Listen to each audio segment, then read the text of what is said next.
El tema que predicamos anteriormente acerca de los 2300 días fue la primera parte y prometimos que íbamos a predicar una segunda parte, pero creo que vamos a tener que hacer una tercera parte.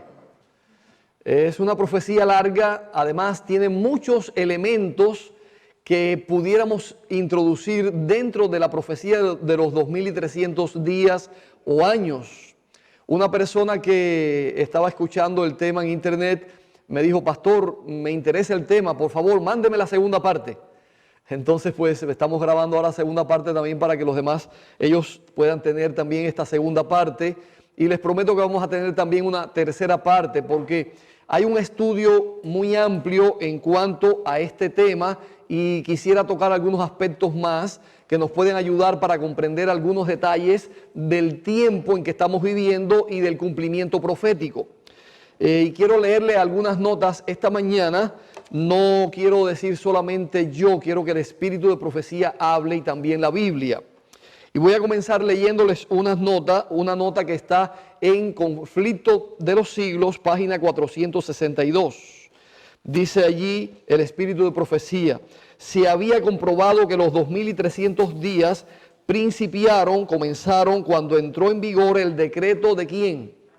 De Artajerjes, ordenando la restauración y edificación de Jerusalén en el otoño ¿de qué año? 457 antes de Cristo. Y voy a explicar, por eso traje la pizarra, porque quiero explicar un poquito acerca de los años y cómo se van sucediendo los eventos a través del tiempo.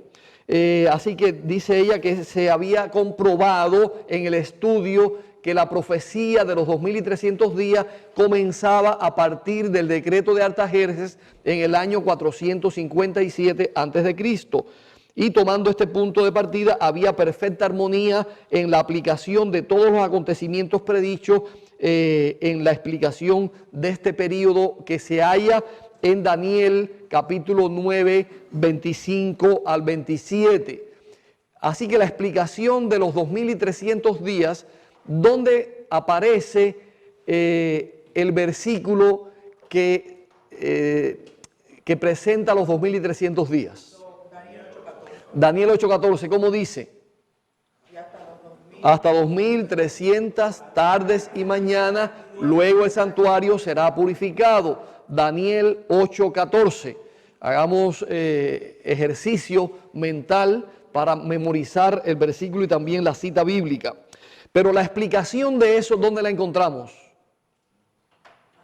La explicación de Daniel 8:14, ¿dónde la encontramos? En el capítulo 9. ¿Quién da la explicación? El ángel Gabriel viene y da la explicación a Daniel. Es importante que conozcamos estos antecedentes, los hechos bíblicos, para que podamos comprender. Es importante.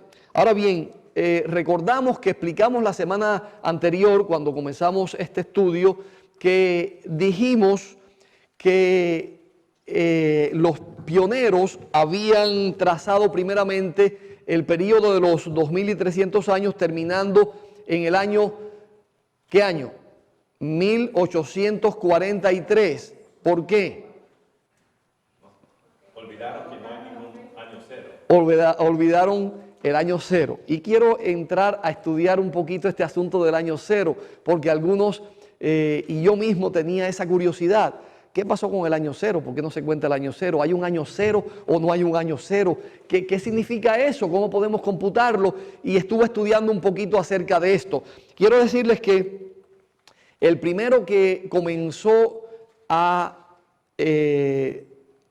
calcular el tiempo a partir del nacimiento de Cristo se llamó Dionisio el Exiguo, un monje católico. Él le gustaba la historia y comenzó a señalar los acontecimientos a partir del nacimiento de Cristo. Y después de eso muchos siguieron su ejemplo y empezaron a poner la historia a partir del nacimiento de Jesucristo.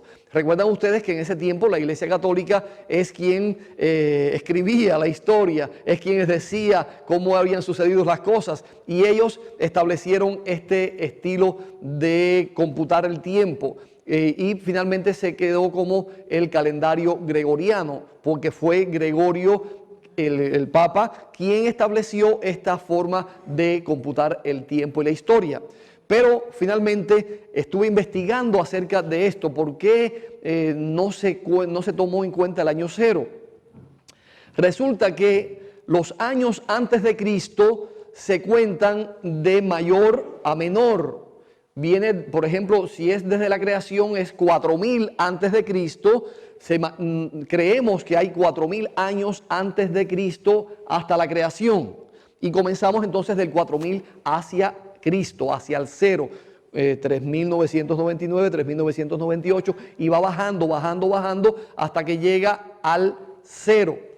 Pero cuando llega a Cristo, entonces comienza en sentido ascendente, 1, 2, 3, 4, 5, 6. Pero ¿qué pasó con el año cero? Y yo quiero explicarles lo que he estudiado en estos días y quiero compartir con ustedes mis análisis porque es muy interesante. Vamos a ver, esta es la línea del tiempo. Así que en la línea del tiempo tendríamos en el centro el año cero. Vamos a ver ahora. Vamos a ver ahora. Así que aquí estaría el 1 y aquí estaría el 1. Y aquí estaría el 2, aquí estaría el 3, aquí estaría el 2. Aquí sería menos 1, menos 2, menos 3, porque va en sentido contrario. Así que computándolo de esta manera, vendríamos bajando hasta llegar al 0 y sería el año 1 sería del 1 al 0 y el año 0 sería del 0 al 1. Entonces habrían 2 años 0.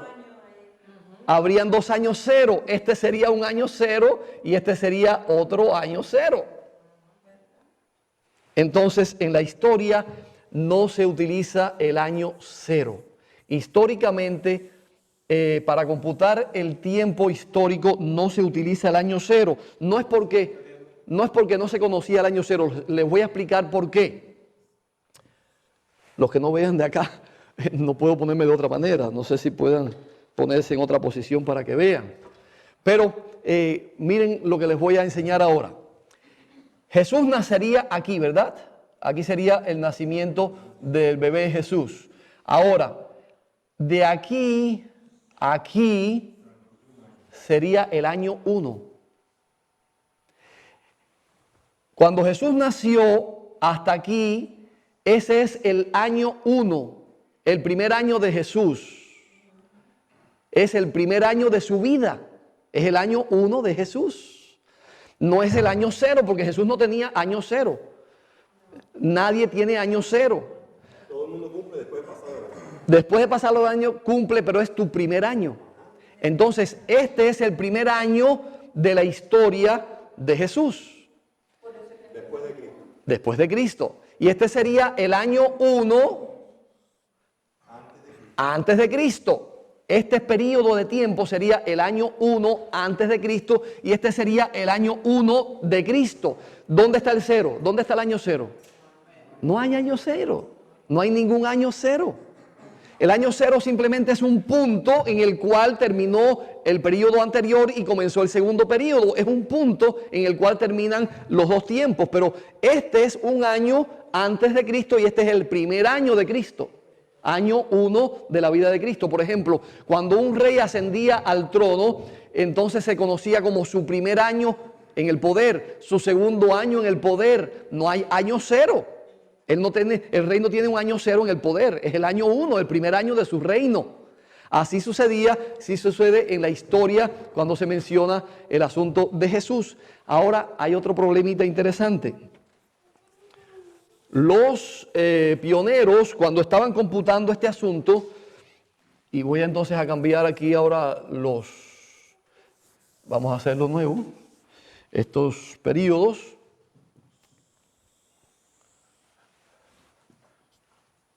Así que por aquí estaría el año 408, aquí estaría el 457, que es el periodo que comienza. Aquí estaría entonces el bautismo de Jesús, ¿en qué año sería?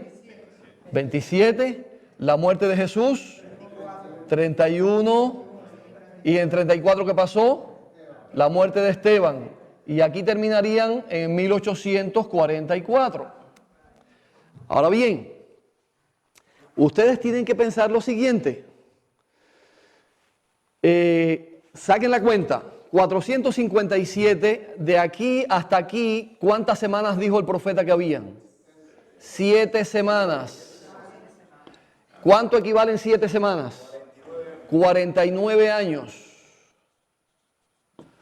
Así que a 457 réstenle 49. Por favor, alguien con una calculadora porque lo voy a necesitar. Alguien con una calculadora ahí en su teléfono que me vaya diciendo lo que va dando. 457 menos 49. Sí, menos 49. 408. Faltó un, el periodo que viene aquí ahora, ¿de cuántas semanas era? 62 semanas. ¿Cuántos años son? 434 años. Réstenle al 408, 434. ¿Cuánto da? ¿Cuánto da? 26. Hay un año de diferencia. Por eso es que los pioneros buscaron y dijeron, falta el año 0. Y entonces pusieron el año 0 para poder caer en el año 1844, que era el cumplimiento de la profecía. Para coincidir con el año 27, que fue bautizo. Pero hay todavía otro problema más que les voy a mencionar ahora. Así que sería 26. Busquen allí ahora, déjenme buscar la cita bíblica para decirles dónde está el asunto. Lucas 3, 21 al 23. A ver qué dice la Biblia acerca de la edad de Jesús cuando comenzó su ministerio. ¿Qué edad tenía Jesús cuando comenzó su ministerio? Lucas, ¿qué dije? 3, 21 al 23. El versículo 23 que dice, Jesús mismo al comenzar su ministerio era como de 30 años, hijo según se creía de José, y así sigue hablando. Así que, ¿cuántos años dice Lucas que tenía Jesús cuando comenzó su ministerio? 30 años. Podía haber tenido 29, dice como 30 años. Pero ¿saben por qué creemos que era 30 años? Porque ningún judío podía ser maestro, ni pertenecer al Sanedrín, ni ser una persona adulta, ni ser tenido con respeto antes de los 30 años. Nadie podía ser maestro si no tenía 30 años, ni pertenecer al Sanedrín, tenía que tener 30 años. Y Jesús era llamado maestro y tenía discípulos. Y Lucas dice que Jesús cuando comenzó su ministerio tenía como 30 años. ¿Y cuándo comenzó Jesús su ministerio? Cuando fue bautizado. No soy muy dibujante, así que voy a dibujar algo ahí, pero mejor no dibujo nada. Así que Jesús, cuando fue bautizado, Él comenzó su ministerio. Y dice Lucas que tenía como 30 años. Entonces, ¿qué pasa aquí? ¿Por qué tomamos que tenía 27 años y no 30? Voy a decirles el asunto. Dionisio el Exiguo, cuando comenzó a computar los años, no estableció exactamente el año del nacimiento de Jesús. Así que él estableció una fecha más o menos y después se dieron cuenta que faltaron de 3 a 4 años en la historia. Así que cuando Jesús comenzó su ministerio tenía 30 años, porque si usted a 26 le suma 3 o 4 años, ¿cuánto tendría Jesús? Alrededor de 30 años. No, de 26 a 30 son 4. De 26 a 30 son 4 años. Así que los 3 o 4 años que perdió Dionisio el Exiguo cuando estableció las fechas del nacimiento de Jesús caen perfectamente con lo que dice Lucas. Dice Lucas que tenía alrededor de 30 años cuando Jesús nació. Así que es muy interesante ver que en realidad lo que dice Lucas es que Jesús tenía esa edad y que realmente coincide con lo que los judíos pensaban que era un hombre adulto y maduro para participar de la sociedad del Sanedrín y ser un maestro. Sí, porque se perdieron como 3 años ¿Sí? en ese cálculo. En el cálculo con Dionisio el Exiguo. Pues nació entonces en el año 3 o 4 antes de Cristo. Exacto. Cuando se computó el primer año de Cristo, ya Jesús tenía 3 o 4 años. ¿Se dan cuenta lo que sucede? ¿Y los 3 años y medio de que él predicó? ¿Dónde están? Porque se mueren en 31. No. Estas fechas las hacen coincidir con los años históricos.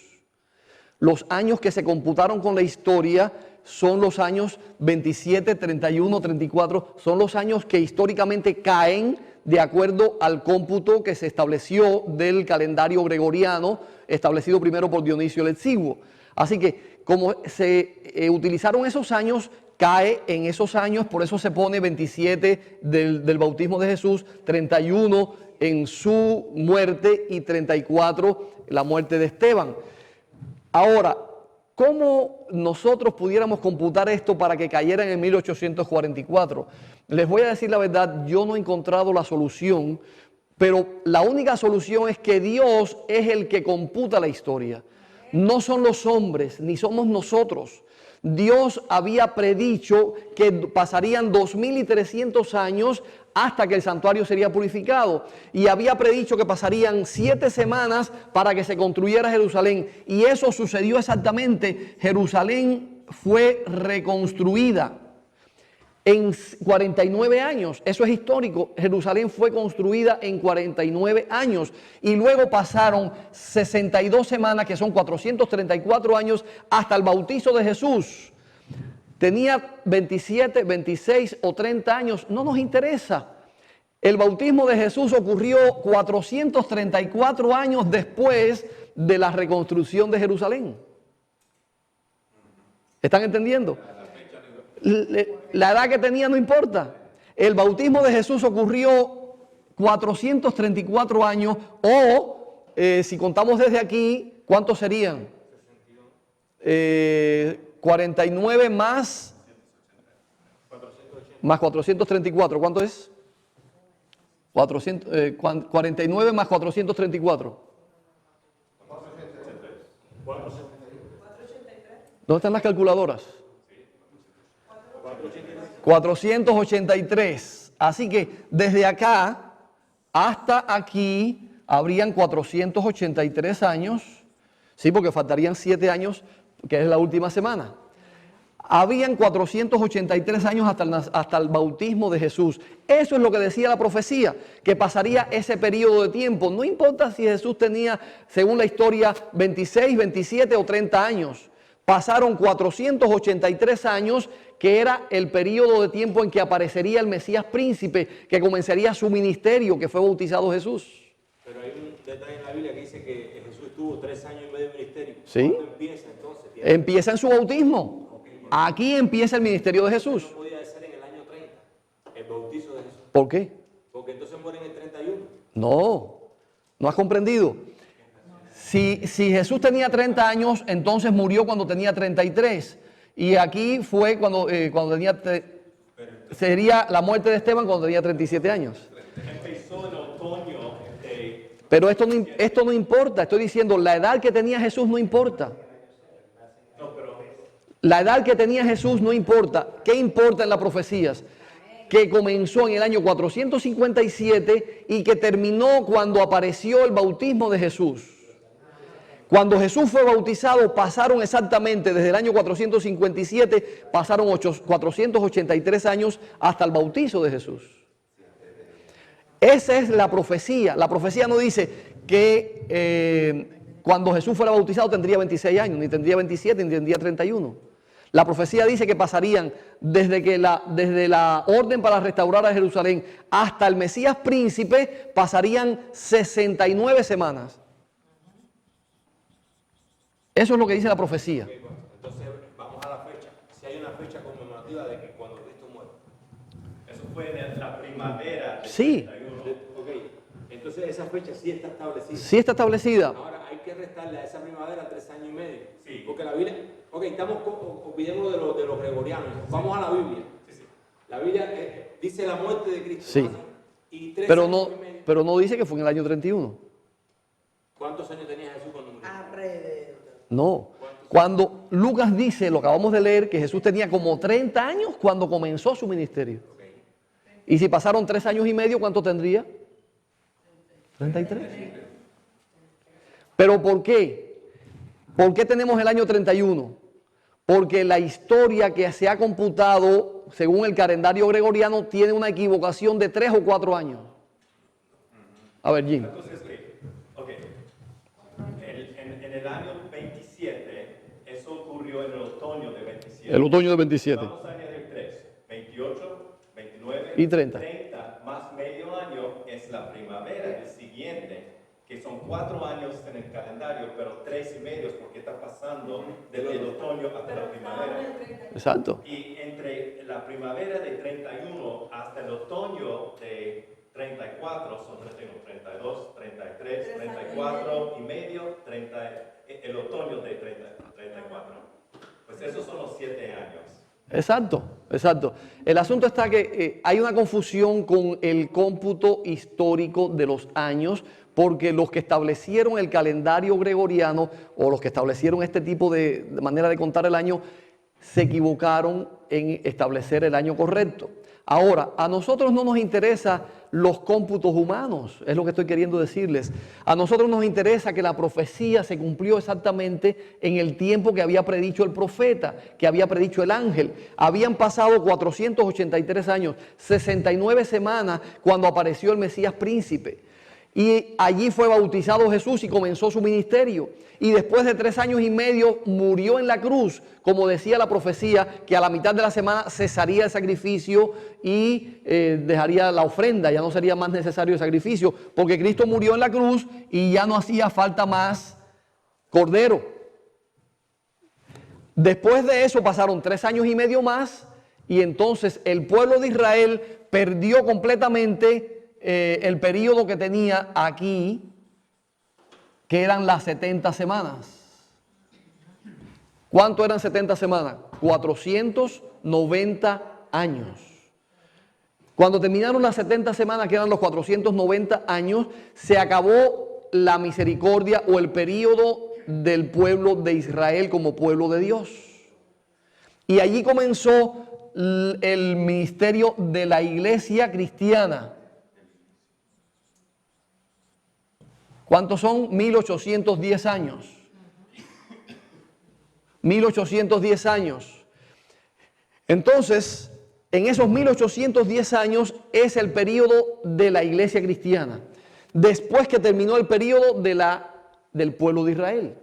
El pueblo de Israel perdió completamente su oportunidad cuando pasaron las 70 semanas que estaban predichas por el profeta, por el ángel Gabriel, cuando dijo 70 semanas están determinadas sobre tu pueblo y sobre tu santa ciudad.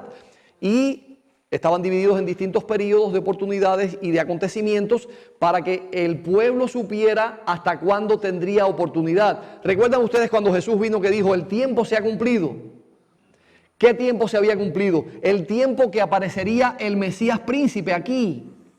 El tiempo que aparecería el Mesías príncipe. Se cumplió ese tiempo porque Jesús comenzó su ministerio y dijo el tiempo se ha cumplido. Y luego cuando Jesús murió en la cruz, entonces fue la oportunidad del pueblo reconocer que el Mesías príncipe estaba dando su vida porque decía que a la mitad de la semana cesaría el sacrificio. Daría su vida, iba a morir el Mesías príncipe. Y después de eso le quedaba 3 años y medio al pueblo de Israel de oportunidad. Entonces el Sanedrín, el pueblo de Israel, los principales sacerdotes se dedicaron a ¿qué? A perseguir a los discípulos de Jesús. Negaron completamente a Cristo Jesús como Mesías, rechazaron a Jesús como Mesías y hasta allí llegó la oportunidad del pueblo de Israel. Y entonces comenzó el pueblo, la iglesia cristiana establecida por Jesús. Ahora, en estos 1810 años que faltan, porque si usted le resta, o a 1844 usted le resta 1810, llega hasta este año, al 34. Si a los 70 años, 70 semanas, perdón, 490, usted le suma 1810, llega hasta el 1844 para completar 2300 días. Son las distintas cuentas que puede hacer. Por ejemplo, 2300 años menos 490. ¿Cuánto da eso? 1810. Eso era la cantidad de años que faltaban después de las 70 semanas.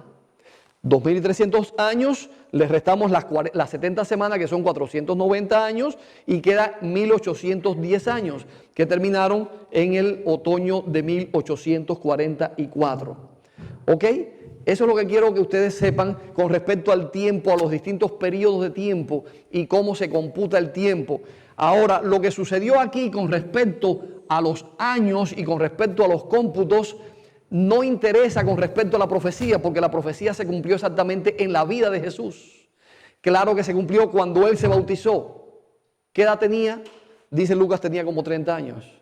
La historia dice que tenía 27, porque los que computaron la historia lo pusieron mal. Y finalmente, el año no importa. Lo que importa es que se cumplió la profecía exactamente en el periodo de tiempo de las 70 semanas y la semana, 69 semanas para que apareciera el Mesías príncipe y una semana más de oportunidad para el pueblo de Israel. Eso es lo importante que tenemos que saber nosotros. Ahora bien, lo otro que quiero que ustedes sepan es que en ese periodo de 1810 años que fueron después de las 70 semanas, después de los 490 años de oportunidad del pueblo de Israel, cuando terminó la oportunidad del pueblo de Israel, comenzó la iglesia cristiana su periodo de existencia como pueblo de Dios. ¿Quién es la iglesia cristiana? Nosotros. De ahí en lo adelante Cristo estableció su iglesia. Hablamos el sábado pasado acerca de la iglesia que Jesús estableció. Él dice que la iglesia fue establecida por Él y que la iglesia le pertenece a Él. La iglesia no le pertenece a los seres humanos, sino que es de Dios. Él es la cabeza de la iglesia y nosotros somos su cuerpo. Eso es lo que tenemos que saber exactamente acerca de la iglesia. Ahora bien, hay unos versículos allí en Daniel 8:14, antes del 14, los versículos anteriores, que quizás a algunos les es difícil entender. Y quiero explicarlos un poquito esta mañana y hallarles alguna explicación sencilla y clara para nosotros con respecto a los 2300 años. Daniel 8. Vamos a leer el 14 primero y después vamos a leer los anteriores. Versículo 14 dice: y él dijo, hasta 2300 tardes y mañanas, luego el santuario será purificado.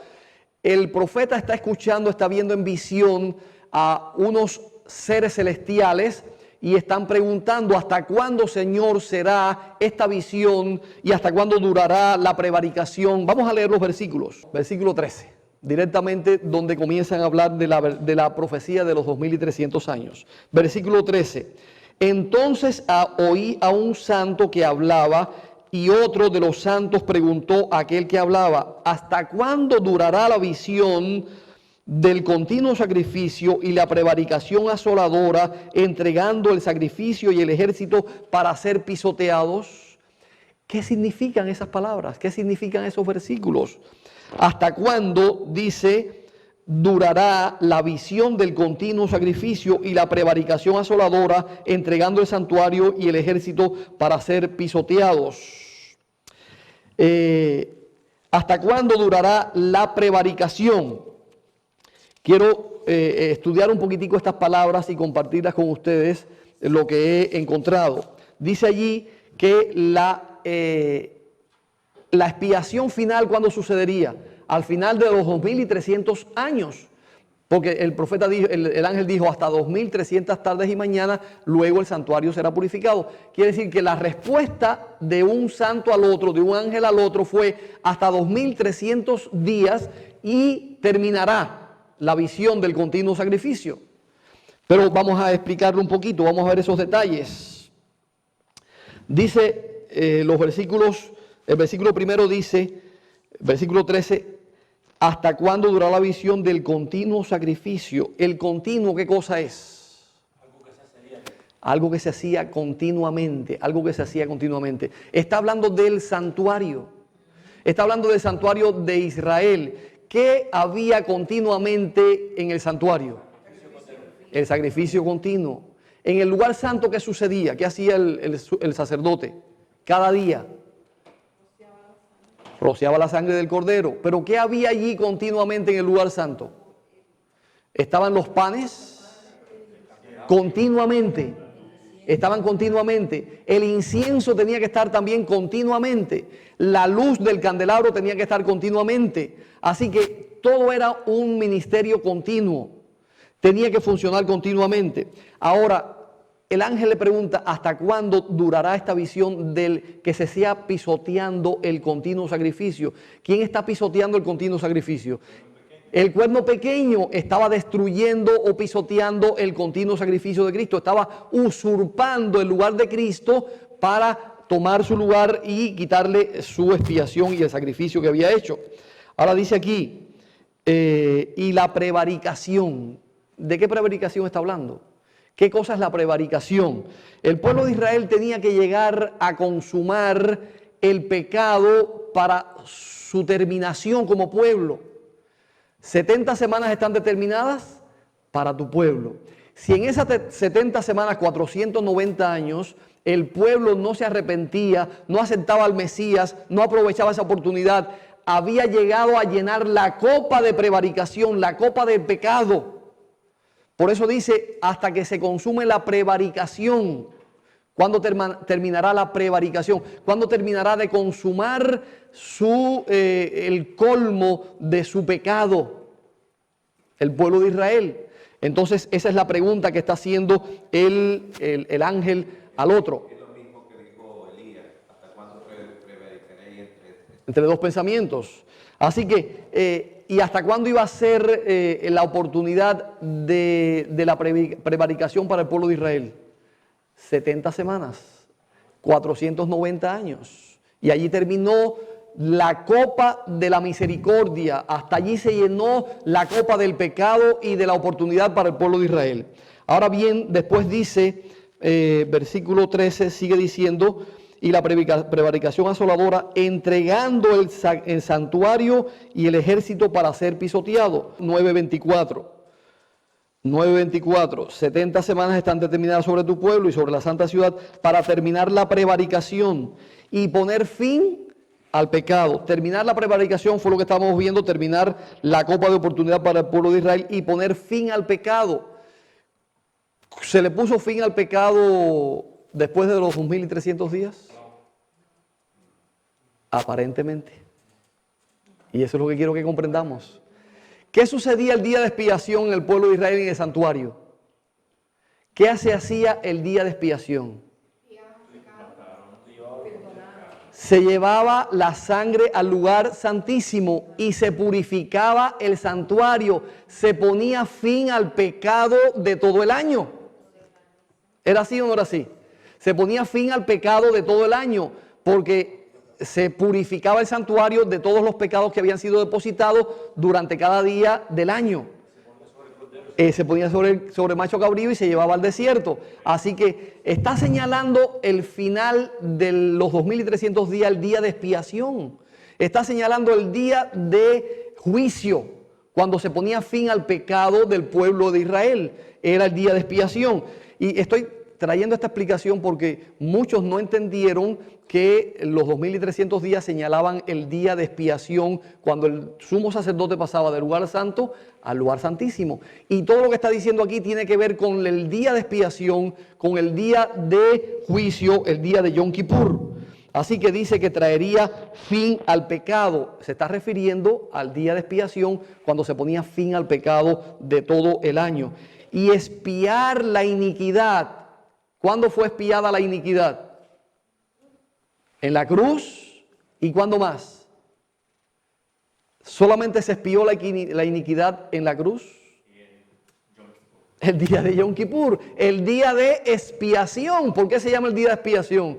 Porque se expiaba el pecado del pueblo, se expiaba el pecado de todo el año.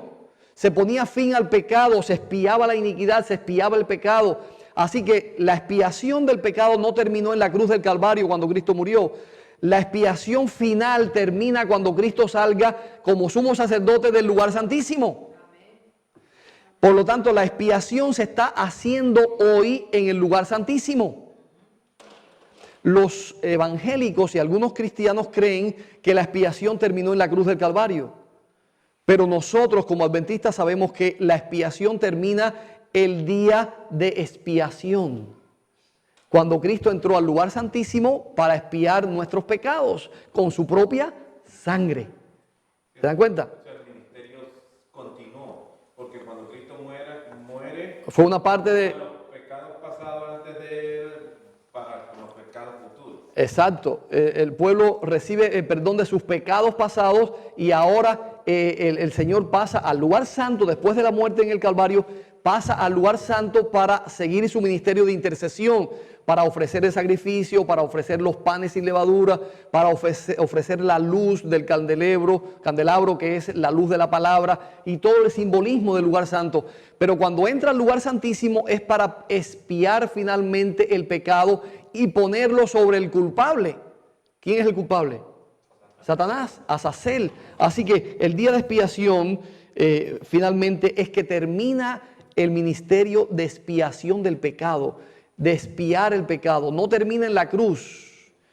La cruz simplemente, o la muerte de Cristo, es el vehículo para llevar el pecado dentro del santuario. ¿Cómo se llevaba el pecado dentro del santuario? A través de la sangre. Mataban un corderito, tomaban la sangre y llevaban adentro del santuario esa sangre, simbolizando que llevaban el pecado adentro del santuario. Ahora el sumo sacerdote entraba al lugar santísimo y entonces expiaba, sacaba, limpiaba, purificaba el santuario de todos esos pecados. Y es lo que está haciendo el Señor a partir de ¿qué año? 1844, cuando se cumplieron los 2300 años. Por eso es que allí dice poner fin al pecado y expiar la iniquidad para traer justicia perdurable.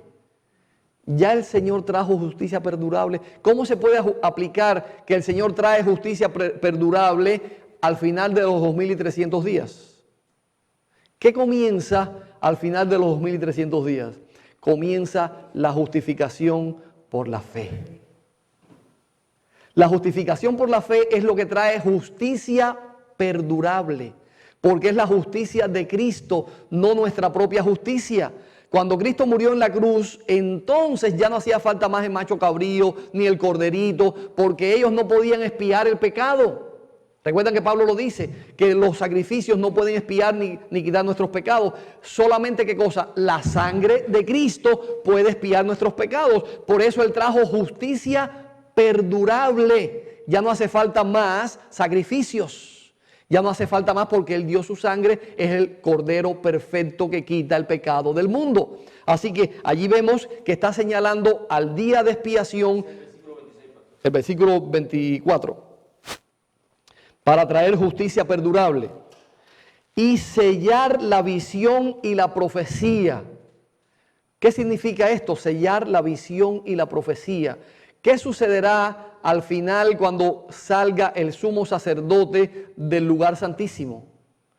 Serán sellados los que hayan aceptado la justicia perdurable, los que hayan aceptado la justicia imputada de Cristo, los que hayan sido santificados por la sangre de Cristo, por el ministerio expiatorio de Cristo. Entonces son sellados, sellar la visión y también poner fin a la profecía y ungir al Santo de los Santos. ¿Qué significa allí ungir al Santo de los Santos? ¿Qué significa ungir al Santo de los Santos?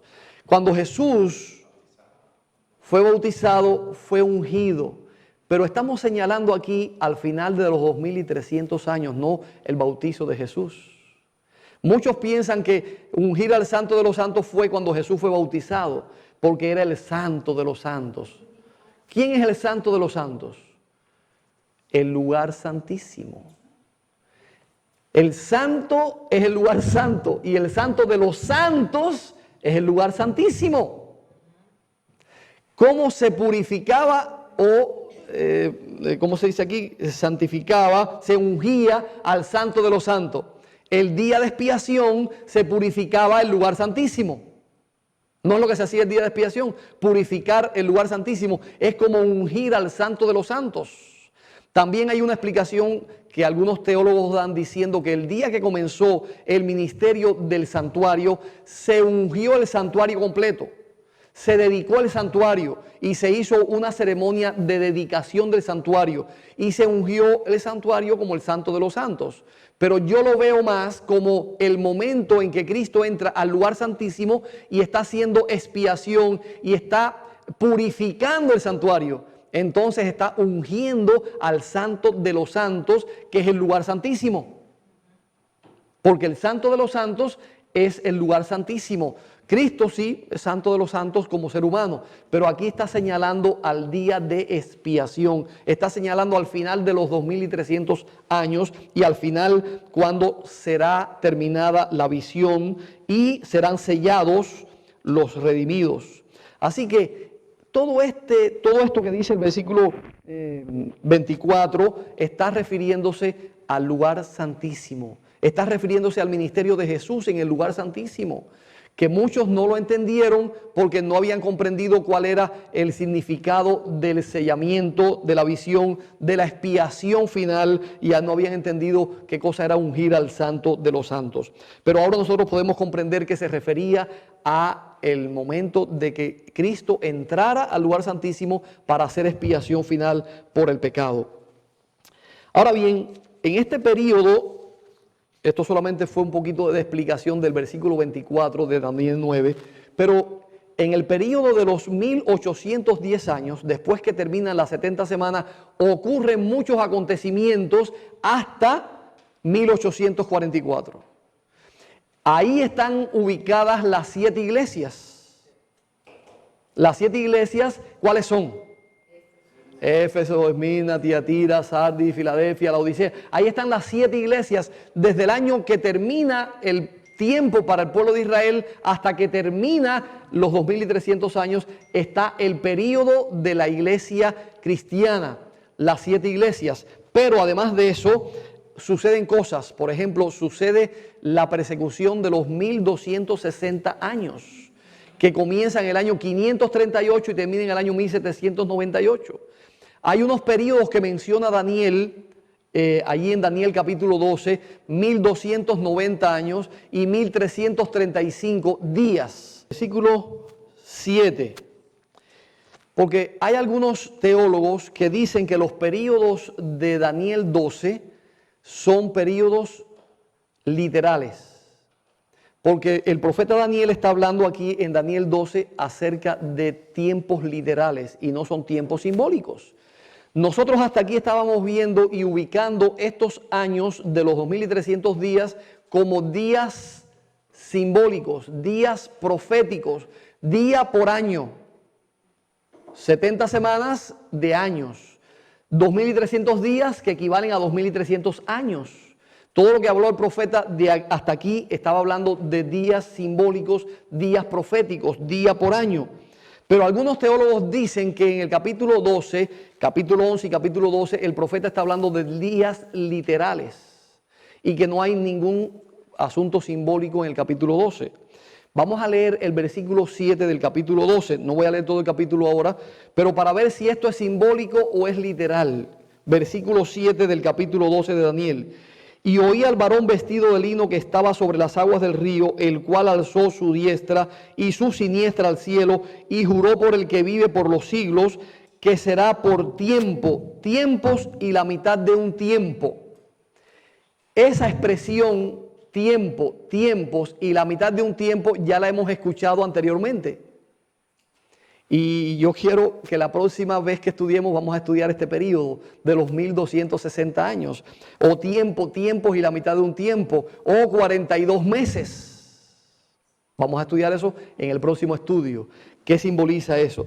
Pero estamos viendo que dice ahí el profeta que no sería más el tiempo sino por tiempo, tiempos y la mitad de un tiempo. ¿Eso es literal o simbólico? Literal. ¿Por qué es literal? Pero no está hablando con palabras literales, está hablando con palabras simbólicas. Está hablando con palabras simbólicas, palabras proféticas. Exacto. Él no está diciendo 1200 días, ni está diciendo, está hablando con palabras proféticas simbólicas, como habló en los capítulos anteriores, que querían decir día por año, porque aquí dijo tiempo, tiempos y la mitad de un tiempo. Por lo tanto, son palabras simbólicas, palabras proféticas, no hay palabras literales. Porque no describen un tiempo ahí. ¿Qué cosa es un tiempo? ¿Qué cosas son 2 tiempos? ¿Qué cosas son mitad de un tiempo? Eso es simbólico. Eso no es literal, eso es simbólico. Exacto. Entonces, no todo el capítulo 12 podemos decir que es literal, porque hay palabras allí que son simbólicas y hay cosas que representan símbolos y no son exactamente literales. Y eso se lo voy a dejar en la mente para el próximo estudio, porque voy a estudiar con ustedes ese periodo de tiempo, 1200 días, 1200 días o 42 semanas, perdón, sí, 42, 1260, gracias, 1260. Ahora bien, yo quiero leerles unos textos de Elena G. White acerca de esto. Como pueblos debemos ser estudiantes fervorosos de la profecía. No debemos descansar hasta que entendamos claramente el tema del santuario, que ha sido presentado en las visiones de Daniel y de Juan. Este asunto arroja luz sobre nuestra posición y nuestra obra actual, y nos da una prueba irrefutable de que Dios nos ha dirigido en nuestra experiencia pasada. ¿Que Dios nos ha dirigido cuándo? En nuestra experiencia pasada. Aquí Elena de White está hablando de cómo Dios ha dirigido al pueblo a través de la profecía del pasado. Ahora bien, dice ella, no quiero leer todas las notas porque el tiempo se me fue. La próxima vez estudiaremos otras citas. Vez tras vez he sido amonestada en cuanto a fijar fechas. Review and Herald, 22 de marzo de 1892. Escuchen esto que es muy importante, porque no podemos fijar fechas ni tiempos exactos en el tiempo que queda antes de la venida de Cristo. La Biblia dice que el día y la hora nadie lo sabe de la segunda venida de Cristo. Los discípulos querían saber, le dijeron, Señor, ¿cuándo serán estas cosas y qué señales tendremos de tu venida? El Señor le dio señales, pero le dijo, el tiempo y las sazones no les toca conocerla a ustedes, solamente está en la posesión del Padre. A ustedes no les toca saber nada de eso. Pero dice que vez tras vez, dice Elena de White aquí, he sido amonestada en cuanto a fijar fechas. Nunca más habrá un mensaje para el pueblo de Dios que se base en periodos fijos de tiempo. Eso está claro como el agua. ¿Se entiende? Dice ella, nunca más habrá un mensaje para el pueblo de Dios que se base en periodos fijos de tiempo. Por lo tanto, yo no puedo aplicar el tiempo de Daniel a un periodo de tiempo específico, fijo. No, porque estos son días literales y van a pasar tantos días y después va a suceder lo otro y después va a pasar tantos días y entonces va a venir la ley dominical y después van a pasar 45 días más y va a venir el decreto de muerte y después van a pasar tantos días más. Eso es falso. Dice la profecía y dice el profeta. Ahora, si yo creo en el profeta, si yo creo en Elena de White, para aceptar lo que ella dice en una parte, tengo que aceptar lo que dice en otra. No puedo aceptar una parte sí y otra no. Y si ella dice algo que yo no entienda, tengo que buscar cómo entender las dos cosas, cómo unir las dos cosas que no entiendo. Porque de lo contrario yo soy el que estoy equivocado. Por ejemplo, en la Biblia sucede lo mismo. Cuando la palabra de Dios le dice allí en la visión a Pedro, levántate Pedro, mata y come. Dios le estaba diciendo a Pedro que comiera animales inmundos. No, él tenía que entender que Dios no le estaba hablando de los animales inmundos, le estaba hablando de las personas que no debía llamar inmundos. Pero los evangélicos y algunas personas que quieren tomar este texto para comer animales inmundos, dice Dios le dijo, Pedro, levántate, mata y come. Estamos autorizados a matar y comer. Entonces tienen que unir lo que dice aquí Pedro con lo que dice después y con lo que dice los demás textos bíblicos. Lo mismo sucede con Elena G. de White. Tú tienes que unir los versículos o lo que ella dijo en una ocasión y en otra, pero que no haya contradicción. Sigo leyendo. Después podemos debatir un poquito más porque el tiempo se acabó. Dice ella, nunca más habrá un mensaje para el pueblo de Dios que se base en periodos fijos de tiempo. Tampoco sabremos el tiempo definido para el derramamiento del Espíritu Santo o para la venida del Señor. Dice más, no hay una profecía de tiempo más allá de 1844. Declaré definidamente a estas personas fanáticas, eso dice Elena G. de White, en las reuniones espirituales celebradas en Jackson, que estaban haciendo la obra del adversario de las almas, que se hallaban en tinieblas, le dijo ella, que se hallaban en tinieblas. Pretendían poseer una gran luz, según la cual el tiempo de gracia terminaría en cierta fecha. Ahora dice ella, nuestra posición ha sido de esperar y velar sin que se proclame un tiempo o fecha que tenga lugar entre el fin de los periodos proféticos de 1844 y el momento de la segunda venida de nuestro Señor. ¿Qué dice ella? Que nosotros debemos esperar la venida del Señor sin fijar periodos de tiempo específicos antes de la venida del Señor. No porque aquí esto es literal y va a pasar tantos días y tantos años y el Señor va a venir en tal fecha o se acerca y faltan 7 años y faltan 3 años y medio o falta... Hermanos, eso es especulación y eso es ir en contra de lo que dice la palabra de Dios y el espíritu de profecía. Eso es sacar mis propias conclusiones o dar yo una interpretación privada a las escrituras. ¿Quién quería decir algo? Sí, en Apocalipsis capítulo 10, donde Juan está ordenado o mandado de comer el libro del pergamino, que fue dulce. Eso lo voy a ver después también, sí.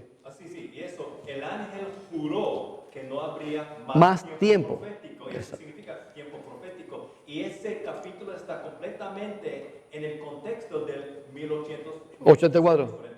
Pues por eso no habrá más tiempo después de 1844, tiempo profético, porque muy bien. El ángel juró que no habría más tiempo, sino hasta 1844, con respecto a tiempos y periodos exactos. Miren otra cita más. Estamos en continuo peligro de ponernos por encima de la sencillez del Evangelio. En muchos hay un intenso deseo de sorprender al mundo con algo original, algo que arrebate a la gente a un estado de éxtasis espiritual y cambie el orden actual de lo que se conoce. No debemos vivir en base a una agitación relacionada con el tiempo. ¿Qué dice? Lo dice claro. No debemos vivir con una agitación que se base en el tiempo. No tenemos que predicar mensajes de tiempo. No porque faltan tantos días, porque van a faltar tantos años, que va a suceder esto en tantos días y va a suceder lo otro, hermana. Pastor, y aquí donde dice, él respondió, anda Daniel, estas palabras. Sella las palabras. Están cerradas y selladas hasta el tiempo del fin. Y aquí nos está dando 1290 años, días. Sí. Y dichoso el que llegue a 1335 días. Voy a explicar eso la próxima semana. Pero si él ha estado hablando de días proféticos hasta aquí, ¿por qué ahora son literales? ¿Y por qué Dios no les reveló a Elena G. de White que estos días eran literales? Si ellos creyeron que eran proféticos y que habían terminado en 1844. Y ella lo dijo después que había pasado 1844. ¿Qué dicen algunos teólogos? Dicen, no, los pioneros creían que estas fechas terminaron porque ellos creían que la venida del Señor era en 1844. Por lo tanto, todos los periodos proféticos tenían que terminar en 1844. Pero eso no es cierto, porque Elena de White dijo esto en 1885, ni en 1844. Lo dijo en 1885, después que había pasado los 1844. Entonces, ya ella no creía que estaba hablando de periodos proféticos solamente hasta 1844. Ella sabía que había pasado ese tiempo y está diciendo, de aquí en lo adelante no tendremos ningún mensaje basado en tiempos fijos. Si ella dice eso, que no habrá un mensaje basado en tiempos fijos, no podemos establecer que son días literales ni tiempos fijos. Porque el profeta no lo dice y porque en realidad hasta allí el profeta Daniel está hablando de periodos proféticos y de días simbólicos y de tiempos día por año. Pastor, hay un librito que hace tiempo repartieron que decía que antes de que Cristo venga nosotros vamos a saber la venida de Él. Sí, lo va a decir en el momento antes de su venida, Cuando lleguen las plagas finales, después del cierre de la gracia, cuando el pueblo de Dios está... Sí, Dios hace sí lo va a decir, Dios lo va a anunciar, el día y la hora. Pero eso va a ser ya después del cierre de la gracia y antes de las últimas plagas. Exactamente. Y su pueblo solamente lo va a entender, el mundo ni siquiera lo va a entender. Dios lo va a anunciar. Ahora miren.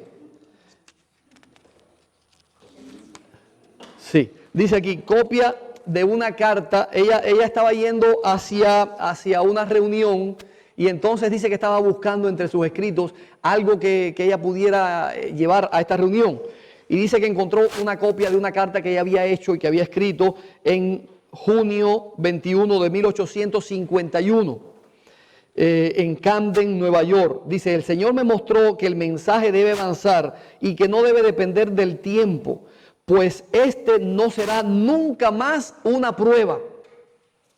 Dijo Elena de White, vi que algunos estaban siendo objeto de una falsa excitación provocada por predicar fechas, que el mensaje del tercer ángel puede permanecer sobre su propio fundamento y que no necesita de fechas para fortalecerse y que proseguirá con gran poder y efectuará su obra y será abreviado en justicia. Así que Elena de White dice que nunca más habría un mensaje basado en fechas ni en tiempos fijos, tiempos específicos. Hermanos, yo creo que no necesitamos darle interpretaciones particulares a ninguna porción de las profecías ni de la Biblia. El Espíritu de Profecía dice que no habrá ningún mensaje que Dios nos envíe basado en fechas ni en tiempos fijos. Por lo tanto, no creo que ahora vengan profetas, teólogos o pastores especificando tiempos literales o tiempos específicos de la profecía. Eso puede ser distracción, puede ser engaños de Satanás, puede ser confusión. Yo no digo que los pastores que lo prediquen quieran hacerlo a propósito, que quieran engañar. Es sus interpretaciones y su manera de pensar. Pero yo les voy a decir una cosa, yo nunca voy a dar una interpretación que no esté basada en la Biblia y el Espíritu de Profecía. Si no estoy apoyado por el Espíritu de Profecía y por la Biblia, no voy a dar ninguna interpretación mía, porque puedo estar equivocado. Mejor me baso en lo que dice la palabra de Dios y el Espíritu de Profecía. Ojalá que podamos comprender eso. La próxima semana vamos a estudiar el periodo de los 1260 años, 1290 y 1335. Días, 1300, pero 1260 años.